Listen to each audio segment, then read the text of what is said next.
Hi guys! Isang makakalikasang araw po sa ating lahat. Ito yung part 1 ng aming, gawain ngayong araw na ito. Yan guys, napakasarap, gumising at magtrabaho o ano man yung gagawin mo ngayong araw na ito. 'Pag ganito yung panahon, hindi man gano'n kainit at hindi gano'n kalamig. Sakto lang talaga makakapaggawa ka nung ano mang gawain mo ngayong araw na ito. Yan guys, may pupuntahan kami ngayon na kung saan po ay talagang kailangan naming tumawid sa ilog dahil wala ng ibang dadaanan. Yan, medyo mahabang ilog din siya at medyo malakas yung agos ng tubig pero wala na kaming iba kasing dadaanan at ito lang, kundi itong ilog na ito. Kaya yan, lumusog na kami kahit nabasa na yung sapatos ko at pulang medyas. Yan guys, okay lang yan, trabaho, kasama yan sa gawain.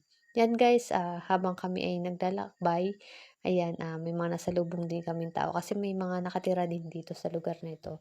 So, napakaswerte nila dahil ayan, libre talaga yung tubig at napakalapit talaga sa kanila. So, yun na ang kailangan natin, ingatan natin, protektahan natin hangga't napapakinabangan natin para maibalik natin sa susunod na henerasyon. Yan guys, lakad-lakad yun. After niyan guys, may nakita kaming honeybee o pukyutan. Yan na gumagawa pa lang siya ng bahay niya. So, napakadami lang. Napakadami.